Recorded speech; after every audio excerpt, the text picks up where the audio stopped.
Good morning and welcome to StudyIQ, my dear friends. I am Prashant Mavani. I hope you all are doing good. Today is 18th May 2020. Day is Monday.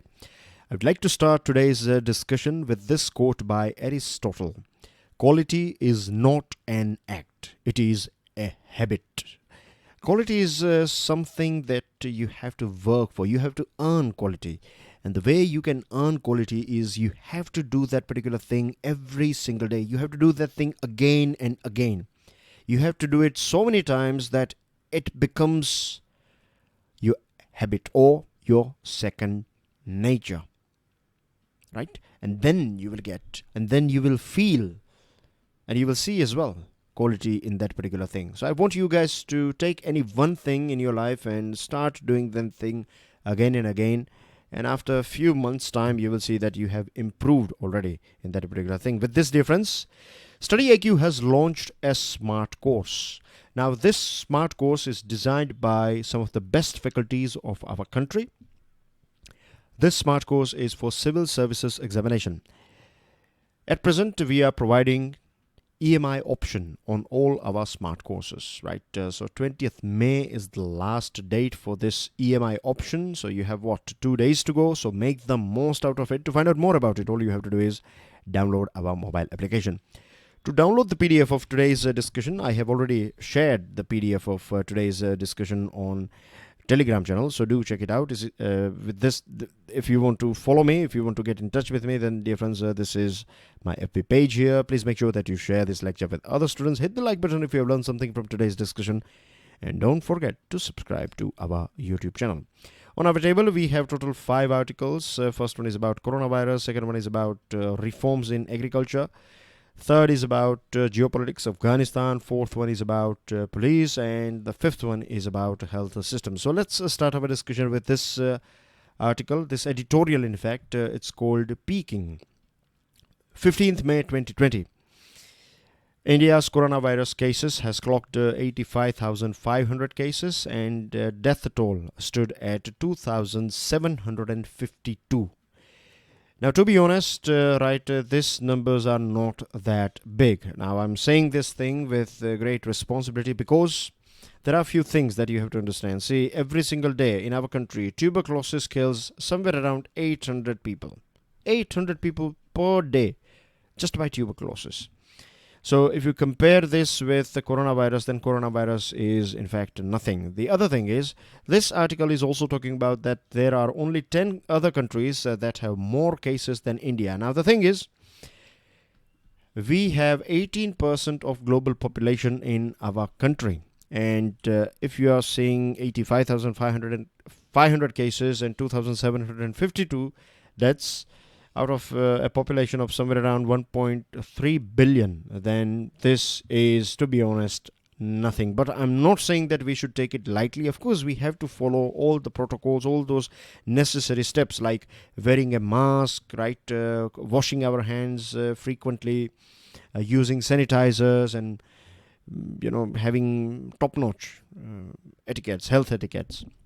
So these are the things that, of course, we have to do, and we have to follow this legal thing called lockdown as well. But these numbers are not that scary. If you compare our country's numbers with countries like Italy, then USA, then Germany, UK, and there are so many other countries as well. Now, we cannot compare ourselves with China. The reason is China is a country that will not post right figures. And this is not just about coronavirus. There are so many other things as well. You cannot trust China with data and figures, right? And this is not, I'm saying, because of past few weeks, many famous media houses are anti-China. I'm not saying out of that. I'm saying it from a very long experience. A few years ago, there was like a suicide of small kids in countryside of China. And, reporters from various different parts of the world, they tried to, visit this countryside, and they were banned by local authorities. So this is just one example to give you this reference that I'm not just saying it for or not being biased here. Anyway, despite the country being under lockdown since almost end March, the number of fresh cases and deaths reported each day has continued to rise steadily. Since 8th May 2020, our daily average is somewhere around 3,600 cases. Now, this may look scary, but we have to understand this thing. The reason why we are witnessing somewhere around 3,600 cases is because we are doing testing, right? We are testing people. So that's a good thing. How you can judge a country?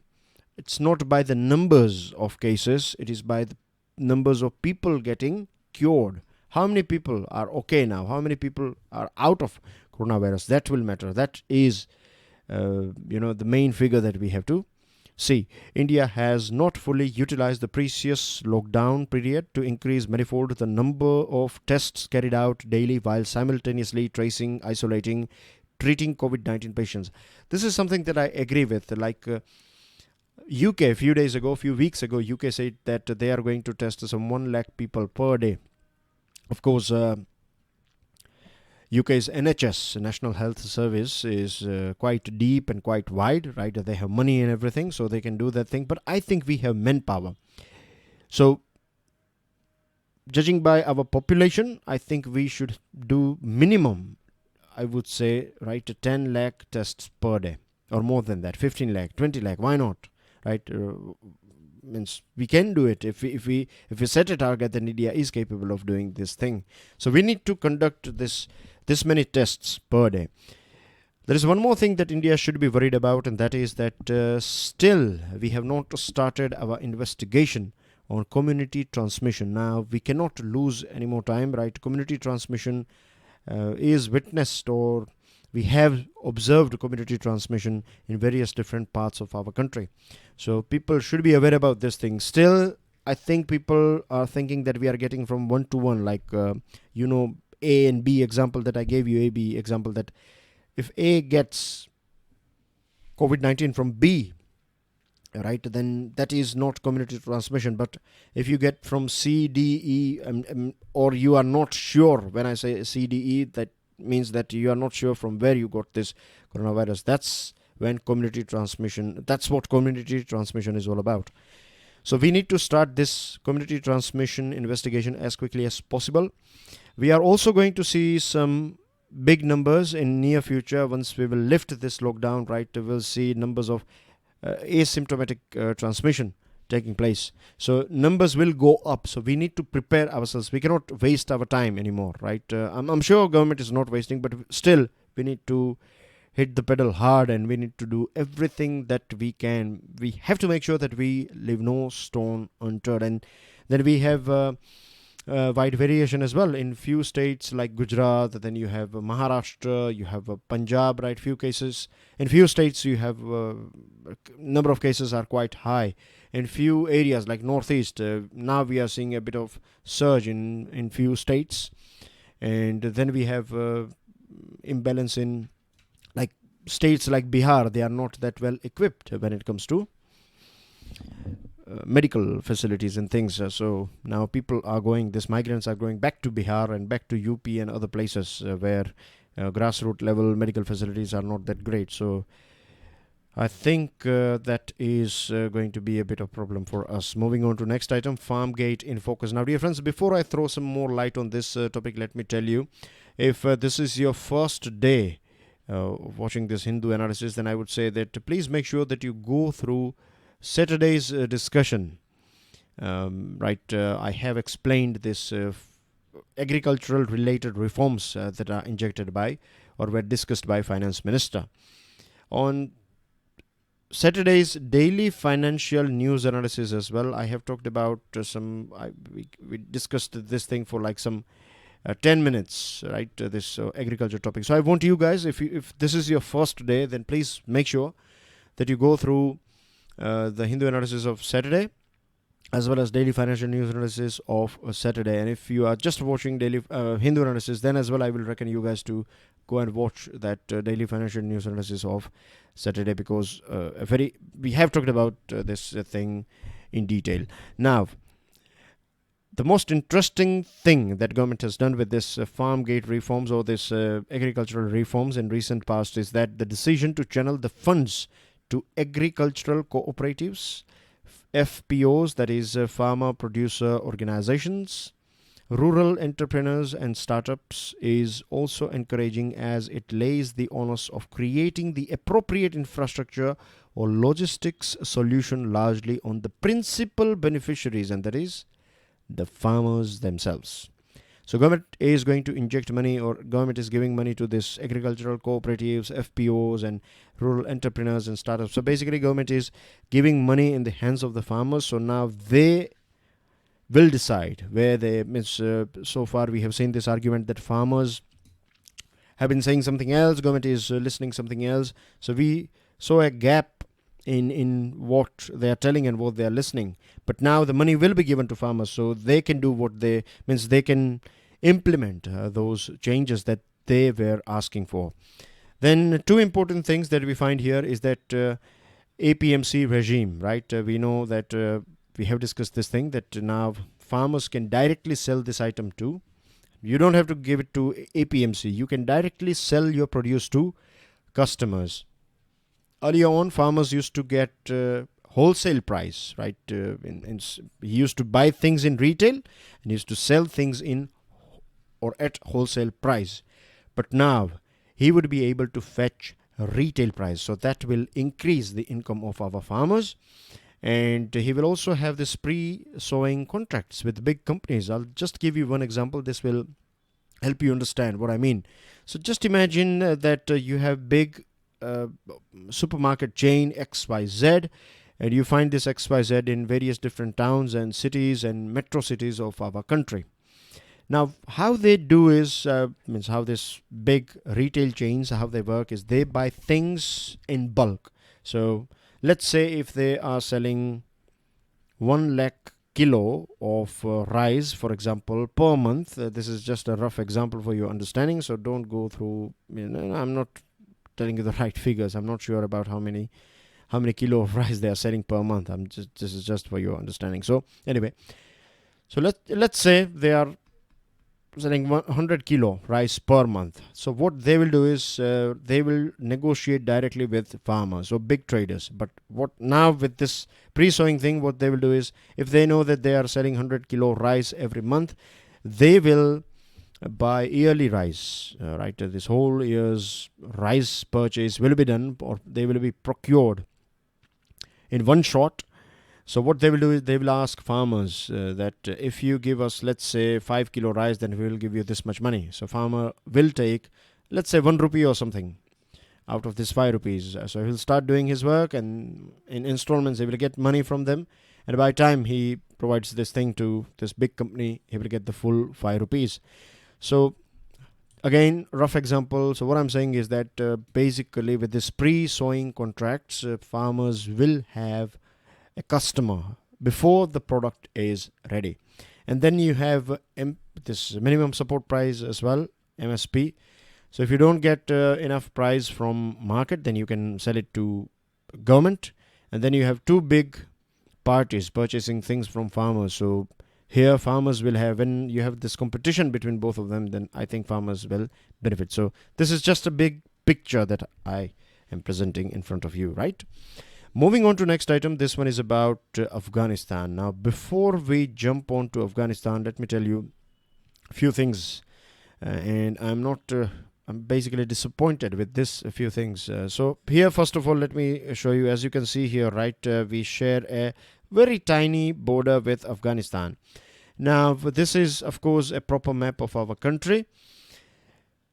Now, you will see that if you Google India, then you will find so many maps, images, right, of maps online. And the sad thing, the thing that I'm disappointed with is that Indian government, particularly Ministry of External Affairs and Information and Broadcasting Ministry, they're not doing enough. They're not aggressively posting our maps, right? You find so many world maps. You find so many, I am holding this map, this picture for a very long period of time. But if you go online and to find something, then you will find that always this portion of our Kashmir is shown under this Pakistan's map. And I don't know why Ministry of External Affairs and Information and Broadcasting Ministry, why they are not doing anything about it, but they should. do something about it. Then one more thing. I have one question as well for you. So basically this article starts with this discussion that United Nations Secretariat organized a meeting on Afghanistan. So you have 6 plus 2 plus 1. So you have 6 countries that are sharing border with Afghanistan. Then you have 2 superpower, and then you have one Afghanistan. I'm not giving you the names of those countries that are part of this neighboring countries. But as you can see here clearly, India is a neighbor of Afghanistan, but India is not part of this United Nations Secretariat, right? It should be 7 plus 2 plus 1 rather than 6 plus 2 plus 1. But India has not said anything about it, and this is unfortunate. We should have argued with United Nations that why we are not part of this thing. There are other reasons as well that we should be part of this discussion, this decision, but why we are not part of this thing, that's because we are a neighbor. So this is something that is missing in these discussions. Now I have 2 opinions. One, this getting India back to the Afghan high table. This one is by a former ambassador to Afghanistan.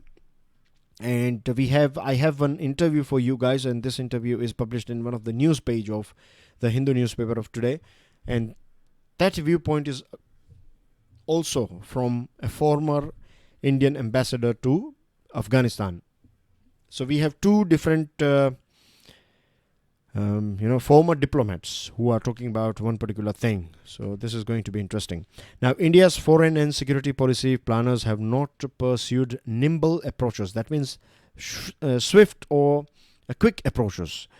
Basically, this negotiation is going on, and India is not part of it. India has said, or India is rigidly clinged to Afghanistan President Ashraf Ghani. India has said that we will deal with only officials. We will not deal with Taliban. India has clearly said that India does not negotiate with terrorist organizations. I have one question for you. Can you give me the name of the countries that are part of this 6 and 2? These 2 are big powerful countries, and 6 countries are neighboring countries of Afghanistan. And so stick your answer in the comment section, right? This is a question for you guys. Now, Ghani government did not condition its participation on India's inclusion. Means Ghani or Ashraf Ghani. He never said this thing that if India will not be part of this negotiation, the 6 plus 2 plus 1, then we will not take part. So this is one point that is raised by this ambassador and former ambassador. And then we have a long history of association with Afghanistan. Since 2001-2, you will find that India has always been there for Afghanistan. We have developed their schools, hospitals. We have developed this India-Afghanistan Friendship Dam or Salma Dam. And then we have built their parliament as well. We have built so many things. It's not just about construction. It's also about giving money and helicopters and training their personnel. So we are an active stakeholder of Afghanistan, and unfortunately we are not part of this United Nations Secretariat. Now, Mr. Zalmay Khalilzad, he was here in India a few days ago, and he had a discussion with the Minister of External Affairs. Now, what he is saying that USA wants India to have a more active role in the peace process. Basically, what he is saying is that we should negotiate with Taliban. Now, India has said that, as I told you, that we don't negotiate with Taliban. And he is saying that India has reduced its role in international diplomatic efforts because India has not, as you can see here, this first statement again, that India's foreign and security policy planners have not pursued nimble approaches. The things are changing, right? Or they have changed. And Mr. Khalilzad and the writer of this article, they are saying that we should have started negotiations with Taliban. The problem is, Taliban is an agent of Pakistan. Taliban is a puppet of Pakistan, right? Pakistan has protected Taliban for a very long period of time, and even today, Pakistan is using it as a sort of tool to extract money from USA. And it is also using Taliban as a thing, as a tool. And it is, Taliban is such a thing, as such a tool that gives, that increases the importance of Pakistan in all these negotiations and discussion. And Mr. Khalilzad's positive words for Pakistan is also quite, means basically what USA wants now is USA wants to exit Afghanistan as quickly as possible. And in this haste of leaving Afghanistan, it is not thinking hard about the future of Afghanistan. Contacts and discussions do not mean acceptance of their ways or that their professions of not being Pakistan's stooges should not have been tested. Basically, the writer is saying that if we just have a discussion with Taliban, that does not mean that we have started agreeing. But I think once you accept them, once you discuss with them, that itself means that you have recognized them, isn't it? Now, India must not give Taliban legitimacy until it joins intra-Afghan talks. This viewpoint is from a different ambassador, right? Former Indian ambassador to Kabul or Afghanistan, and his name is Amar Sinha, as you can see on your screen. Now, he's saying that, first of all, that USA is trying to salvage its deal with Taliban despite rising violence in Afghanistan. And National Security Advisory Board member and former envoy to Kabul, Amar Sinha, stressed it would be pointless for India to engage with Taliban. If you engage with Taliban at present, right, then Taliban is not legit, Taliban is not official, right? It's a stakeholder, of course, and it's a troublemaking stakeholder, so you have to tie its hand. But the thing is, at present, if you directly negotiate with Taliban, then you're going to get nothing. The other thing is that it will get a tag that India has officially recognized it, isn't it? Despite all the fighting and the rival factions, the Afghan leadership has shown once again its ability to come together. You know that this Abdullah and Ashraf Ghani, both these people are political leaders of Afghanistan. If you don't know the background of Afghanistan, then they both are powerful leaders. Now, there was a strange situation in Afghanistan that like two official, or not official, but I would say like two people swearing in as president. So we see this tug of war between these two political leaders, but when it comes to negotiation, when it comes to country, then both of them have this ability to come together, and that's a wonderful thing about this politicians of Afghanistan. Now, unfortunately, USA Taliban deal is quite narrow, and when I say narrow, I mean to say that Taliban has agreed that it will not attack American soldiers and NATO forces, but it is rampantly attacking and killing Afghan forces, and USA is just worried about elections and nothing else, and this is not right. Taliban has not stopped the fighting, and even coronavirus crisis are going on. Ramzan, month of Ramzan is going on then as well. They are hunting down and they are killing people as well as civilians, as well as forces of Afghan forces, or people, or this personnel of Afghan forces. So at present the Taliban is a destructive force, and basically I think India should not negotiate with Taliban, and the reason is quite clear: it is not legit. Licensed to beat, abuse and kill. 19-year-old boy was beaten with rifle butts and lathis, and he passed away. We saw some elderly people were ruthlessly beaten, and of course there is a sort of high-handedness of police, and this was quite visible during this lockdown. But I must also say that it's not the people, it's the system that we have to change. Right from the training, before they join, even before they join, there are so many people, right, before they join the force, the reason why they join police force is because they know that they will get extraordinary powers. They can do the things that they normally cannot do, right? So they can beat people, they can stop and search people, and this is something that, this power is quite intoxicating for many youngsters. So this is because many police personnel, they have behaved in this way. Then when you go in your training days as well, they inherit this brutality, because it's still police force, right? It's not police service. There is a big difference, right? So we have the whole nature, though the name is Indian Police Service, right? Don't just go with the name. If you see the nature, then it is like a police force rather than a service. So I'm not saying that police personnel are bad, right? That won't be right? There are so many police personnel that don't believe in violence. They believe in persuading people, nudging people, and things like that. But we have seen this brutality as well. So first of all, we need to change the training. We need to change the whole structure as well as the nature of these services. And then when it comes to this sort of violence, the thing is, Bengaluru, what they have done is they took away this lathis or batons from police personnel. You can do that, that's okay, but you have to understand this thing as well, that practically speaking, there are so many people in our country, they will not listen to your words, right? Those people, you have to use a sort of force. Application of force is definitely a legal thing. If it goes out of control, then that is not allowed. But necessary force is something that I strongly believe we should use. Right? If someone is misbehaving, not obeying, right, then there is no other option left. Right? So these are the things that you have to control this many people in our country. Right? You have to use fear, right, as a tool. You have to generate this fear so that they will stay indoors and they will obey.